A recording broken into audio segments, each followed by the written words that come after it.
channel. My name is RJ, your tarot card reader. Take what resonates and leave those not for others. Watch on your own risk. Hello my dear Scorpio! Magandang gabi po sa ating lahat. Good evening, good evening. Kung hindi mo naman po gabi napapanood or napapakinggan ang reading na ito, ano daw? Naantok na yan. Kung hindi mo naman po gabi napapakinggan or napapanood ang reading na ito, ikaw po'y binabati ko ng magandang umaga, magandang tanghali at magandang hapon. Okay. It's been a long day. Napakarami pong nangyari ngayong araw na to. Grateful, thankful sa lahat ng mga eksena ngayong araw na to. Of course, 'di ba? Kahit sabihin mong nakakapagod, punong-puno pa rin po tayo ng pasasalamat, of course, kasi naitaguyod natin yung isang buong araw ng matiwasay at ng maayos. Okay, kahit na sabihin natin na meron tayong mga na-experience na hindi, alam mo yun, hindi naman talaga nakaplano, pero at least, 'di ba, naitaguyod natin yung isang buong araw. Yun ang pinaka mahalaga. Okay? So my dear Scorpio, tingnan natin. Collective reading po tayo, my dear.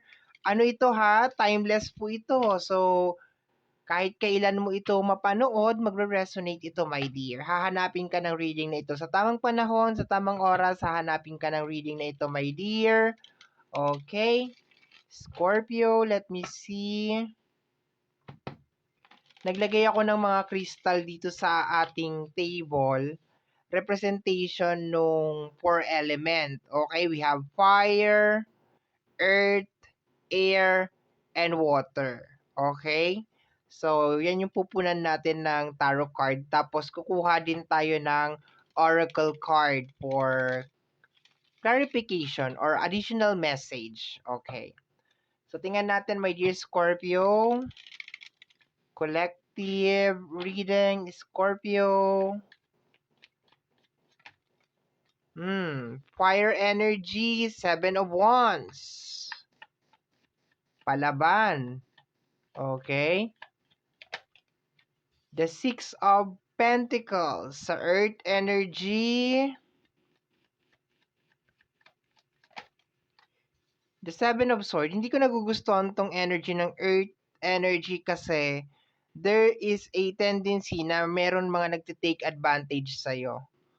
Sa energy ng air energy, 7 of Swords, this is energy ng mga hidden agenda. Probably, baka nanonotice mo na. Naglalagay ka na dito ng boundaries, my dear eh. Okay?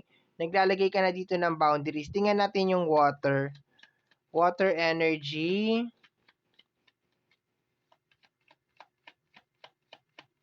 Tingnan natin.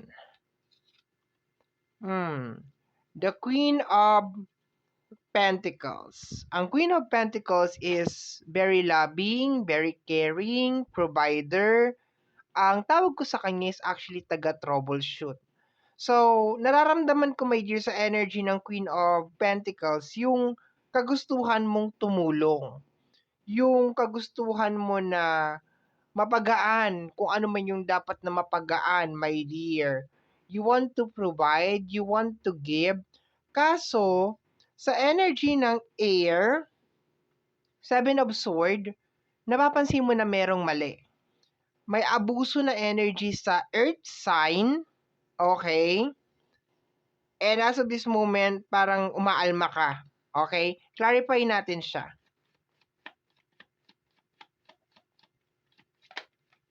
Okay. So this is energy of confirmation. May mga confirmation na nangyayari, may mga nagtitake advantage sa iyo, my dear. Okay? The Knight of Wands. Naging clear na yung agenda ng mga people around you. Okay?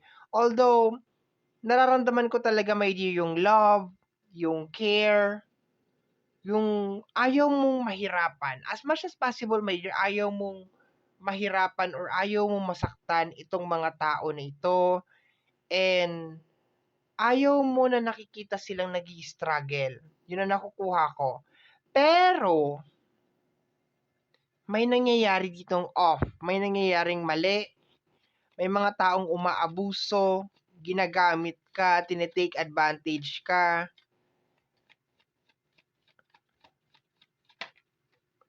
The energy of the King of Swords. Matagal mo na itong nanonotice. Matagal mo na itong, sabihin natin kutob. Kinukutuban ka, my dear. Teka, parang may mali. Teka, parang hindi na tama to, yung ganyan. Matagal ka nang nakakakutob. Pero, nandun ka siguro sa point, my dear, na nag-aagaw yung dalawang energy. Kasi pag ang puso kasi natin talaga, my dear, ang nagmaniobra ng buhay natin, nagiging tanga tayo eh. Aminin natin yan, my dear. Kahit gaano ka katalino, pag ang puso mo na talaga ang nagmaniobra, nagiging tanga tayo. Okay? And yun ang nakukuha ko na energy dito, my dear. Pero by this time, teka kunin natin yung isa pang, as of this moment, sa mga oras na to, by this time, my dear, nagkakaroon ka na ng clarity. Okay? You're finally saying no. The Page of Swords, you are being, nag-o-observe ka. Okay? You're observing yung mga kilos ng mga tao, kung nagmamatch ba yung sinasabi nila sa ginagawa nila. Kasi, dito ka talaga magre-resonate sa water. Kasi water sign ka. So, dito kasi, Queen of Pentacles, ito ay pagmamahal, pagpo-provide. May energy ng Page of Sword, na pa-stop ka, my dear. Sabi mo, teka, parang may mali, may something. Okay, parang natitake advantage ang aking pagmamahal. Okay. Then, at the same time, ito kasing energy ng page is like, nag-aaral ka, pinag-aaralan mo yung mga bagay-bagay. And you are observing. Okay? You are observing sa kilos, sa ginagawa ng mga tao around you. Okay? Itong air, mind mo to, my dear. Kaya nga sabi ko, dahil meron tayong energy ng King of Swords, matagal mo na itong napapansin or nararamdaman. Teka, parang may umaabuso. Teka, parang may hindi na tamang nangyayari. Ayan. Tapos, eto, usapin ng material to eh. Itong Earth. Ayan. Six of Pentacles, giving, sharing. Tapos, ang dami mo na natutuklasan lately. Ang dami mo na mga nalalaman. Okay, sa energy ng Knight. Ang Knight ang nagbumuhay dito eh. May mga nalalaman ka na tungkol sa taong to. Ay, ganito, yung ganyan, yung ganon, may ganyan pala, may ganito, may ganon. Okay? Kung ano na nalalaman mo. Ngayon, sa energy ng action, sa fire sign, umaalma ka na. Okay? Nagsasabi ka na dito na, teka, kailangan, hindi na ganito. You're finally correcting this, my dear. I love yung energy. Gusto ko yung energy yung energy niya is nagdudulot ng parang relief. Okay? Kasi, you are finally cutting yung maling gawain. Yung maling kinikilos ng mga tao na tinitake advantage ka, na dinidrain ka, consider as, energy vampire. Okay? It really doesn't matter kung anong kinukuha sa'yo, kung energy mo, emotion mo, pera, or whatever, energy vampire to, na-energy vampire ka. So, baka napapansin mo rin lately, na pag nakakausap mo tong tao na to, or nakikita mo tong tao na to, sumasakit bigla ang ulo mo. O kaya pagkatapos mong kausap, parang hinang-hina ka. Parang wala ka ng kagana-gana, kahit ultimo kumain, di ka na ginaganahan. Because kung sino man tong taong involved dito, my dear, etong tao na to, wala tong ginawa kung hindi i-drain ka ng i-drain. Kunin kung ano yung dapat niyang kunin sa'yo. And sabi ko nga sa'yo, my dear, 'pag ang puso na talaga natin ang nagmaneho ng buhay natin, wala na. Talagang yung utak natin is hindi na nagpa-function. Minsan maski nakikita na ng dalawang mga mata natin na may mali, there's something off, tino-tolerate lang natin kasi bakit? Yung heart kasi natin, eh, yung puso natin, okey, like mahal na mahal ko kasi, pamilya kasi, kaibigan kasi, 'di ba? Pero aabot at aabot din talaga ang tao sa sukdulan. Lahat may hangganan, lahat may katapusan. And gusto ko yung energy kasi naglalagay ka na ng boundaries. Naglalagay ka na ng sinasabi mo na, my dear Scorpio, na tama na. Hindi hindi ko na kayang gawin 'to, okay? Hindi ko na kayang tustusan kung ano man yung kalokohan mo or kung ano man yung ginagawa mo or something, like wala na akong maibibigay. Okay? Kasi dahil ganito yung nararamdaman mo, makakapag-recharge ka, my dear. Makaka-recover ka. Kasi kung hindi mo 'to mapapansin, hindi mo 'to mano-notice, nagli-leak yung energy mo, nagli-leak yung aura mo. Pangit yun, 'di maganda yun. Okay?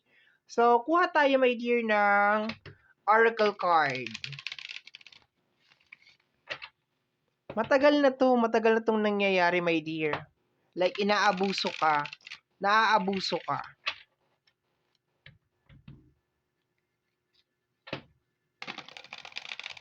Na probably sinanay mo rin. Possible na baka sinanay mo rin. Teka lang, malulo battery ako, saglit nga lang. Ay, tanggalin natin yung earphone. Ikabit natin yung charger. Ayan, kasi hindi sila pwedeng magsabay. Hindi pwedeng magsabay yung earphone at saka yung charger kasi magkakaroon ng static. So, kung mapapansin ninyo, nagbago na yung aking boses. And, gumagamit lang naman ako ng microphone. Okay, earphone. Ng microphone, sabi ko kanina earphone, di ba? Ng microphone, because of gusto ko talaga ma-reduce yung mga noise in the background. Yun lang naman ang tanging reason kung bakit ako gumagamit ng microphone. Okay. So, tingnan natin, may i-clarify natin. Nakalimutan ko na namang i-charge yung cellphone ko. Lagi ko kamo nakakalimutan yan. Yung pag nasa labas ako, sasabihin ko, ay, i-charge ko yung phone ko. Pagdating ko naman sa bahay, nakalimutan ko siya i-charge. Tapos maaalala ko lang, eto na, pag makikita ko na siya, nalolow battery na yung cellphone ko. Okay, anyway, aging na siguro to. Okay. Ito na siguro yung sinasabi natin na aging. Nakakalimutan na natin yung mga bagay-bagay. Okay. Kuha na tayo ng oracle card, my dear. Is Scorpio. Ganda ng energy, my dear. Ang magiging struggle mo lang dito, kasi yung puso mo kasi, yung heart mo, maawain. Yun ang magiging struggle mo lang dito. Pero kung nadidrain ka naman na, tama yung ginagawa mo. Tama na maglagay ka ng boundaries. Matuto kang magsabi ng no. Tingnan natin, my dear. Kuha tayo ng oracle card. Ito kamo, ano na to? Ang hirap makakuha ng... Okay, teka lang. Ay. Okay, ano to? Itong card na to, ano siya, ang hirap makakuha ng card dito. Okay, we have here, the Martini. Ay, talaga, may pa ganun, no? We have here, unwinding, sobering, reward, okay? Pause. Okay, I think you need to mabigat tong energy na to, my dear, no? Maganda siya, pero it's more on, parang kailangan mo ng outlet. Kailangan mo ng paglalabasan nito, my dear. Okay? And I think it's about time, my dear, na parang, hindi naman as in like, uminom ka. I think it's just more on take a pause. Okay? It's more on take a pause. Kasi possible, my dear, sa kalagitnaan ng journey na ito, kaya questionin mo yung sarili mo, eh. Tama ba 'tong ginagawa ko na maglagay ako ng boundaries? Tama ba 'to na unahin ko naman yung sarili ko, 'di ba?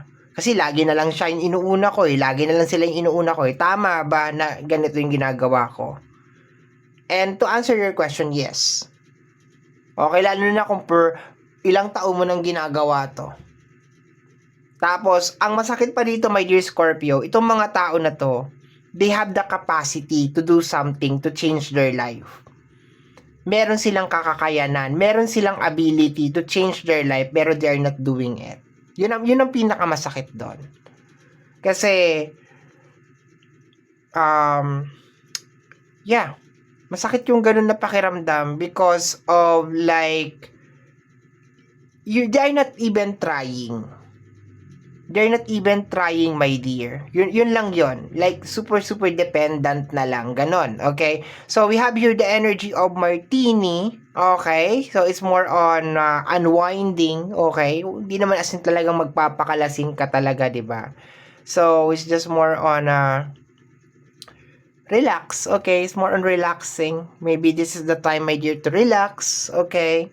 Quality time with yourself, di ba? Okay, tingnan natin. Next card.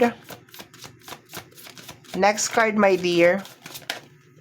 We have here, no filter. Ay, yun na nga. Baka sumabog ka na talaga, my dear, no? Pero para sa akin, kung ako lang sa akin, my dear, okay lang. Okay lang. Sa akin, okay lang. Kasi para alam nila Para alam nila yung boundaries nila. May mga tao kasi na parang akala nila okay lang yung ganun. Akala nila di ka napapagod. Akala nila di ka nahihirapan. Yung mga ganun.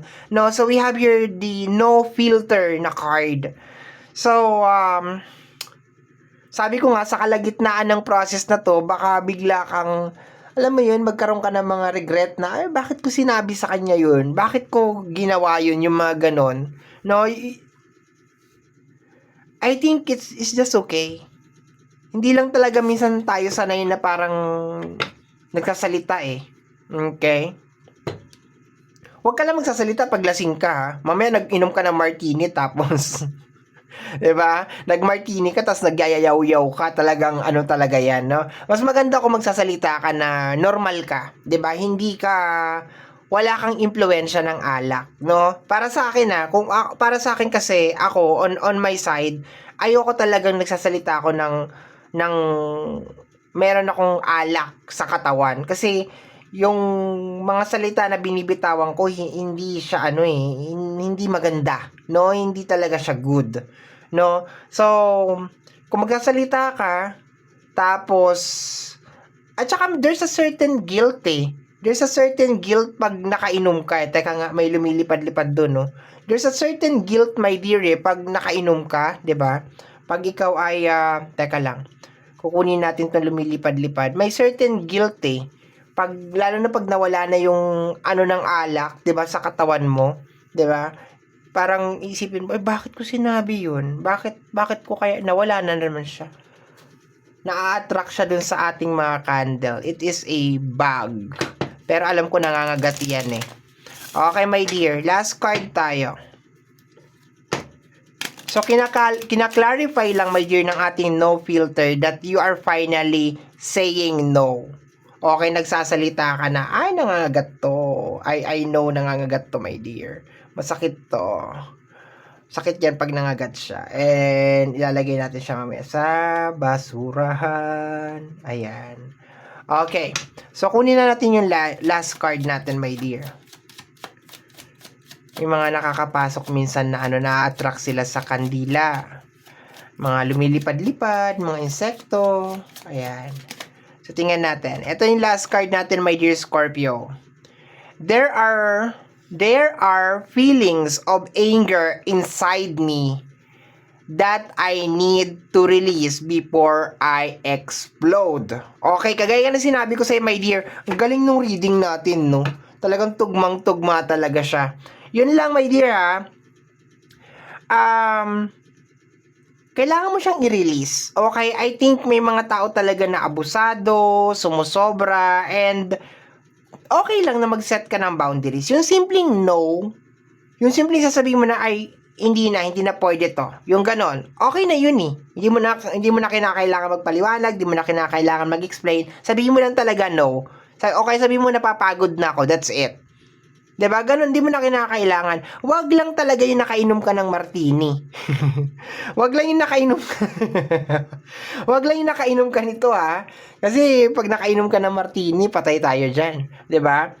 Ulitin ko yung cards natin. Last card natin, there are feelings of anger. Kahit naman sino magagalit eh, 'di ba?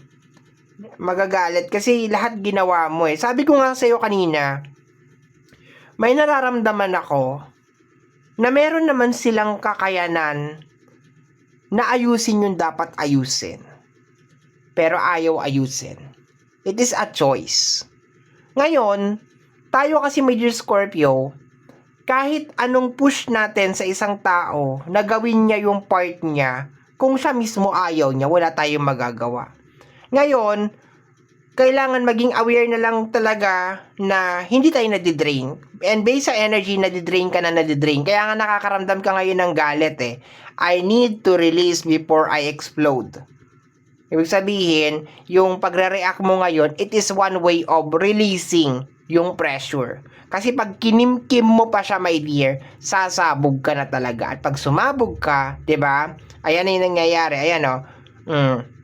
So kung nakakaramdam ka ng konsensya din dahil meron ka nabanggit na nasabi na hindi maganda, ganito ganyan, ganito ganon, imaginein mo na lang kung ano pa yung kaya mong sabihin kung napuno ka. Yung talagang galit na galit ka. Imagine mo na lang kung ano pa yung kaya mong gawin. So, pakiramdam ko kung lately nakapag-release ka man or nakapagsalita ka man or nakapagbitaw ka man ng salita na I think it's just more on parang naglalabas ka lang ng nung naglalabas ka lang ng excess, no? Yung hindi pa talaga yun. Kasi iba yung atake talaga pag yung galit na galit ka na. Okay? So, my dear, ayan ha, reminder lang ha, pwede ka naman mag-unwind, okay? Pwede ka naman mag-inom, okay? Para makahinga ka lang, ganon. Pero, wag mong gagawin to nang nakainom ka. Wag na wag ka makikipag-usap, my dear, pag nakainom ka. Maniwala ka sa akin. Based on my experience to, ha? Based sa aking karanasan. Wag na wag kang, or kaya wag na wag kang, basta, yun na yun. Kasi dalang-dala na ako dyan eh. Talagang, yan eh. Charge to experience talaga eh. Pag nalalasing talaga ako, tapos meron ako sama ng loob, tapos sasalita ako, ang pangit talaga ng tabas ng bunganga ako talaga. Kaya hindi na talaga ako umiinom eh, kasi talagang at saka wala kang sinisino pag nakainom ka eh. Walang matanda, walang bata, wala nang respeto kumbaga pag nakainom ka. So kung ano na sinasabi mo. So I think iwasan mo na lang to, no? Pwede kang mag-unwind. I think pagkatapos mo nang masabi lahat, 'di ba? Sabihin mo muna yung ka muna, tapos punta ka sa isang lugar, pwede kang mag-unwind. And hindi naman laging inom ang solusyon sa lahat eh. Yung iba siguro gusto mag-shot, yung iba. Anyway, napapahaba na yung ating reading, my dear, no? So yan po, my dear, ang nasagap natin na message para sa gabing ito, okay? So, kagaya po ng lagi kong nasasabi or lagi kong nasasambit, ang tanging hiling at dasal ko lamang po sa ating Bumay Kapal na mga readings na ginagawa ko ay nakakatulong po sana sa ating lahat. Maraming salamat po. Thank you, my dear. Take care of yourself. Maraming salamat po.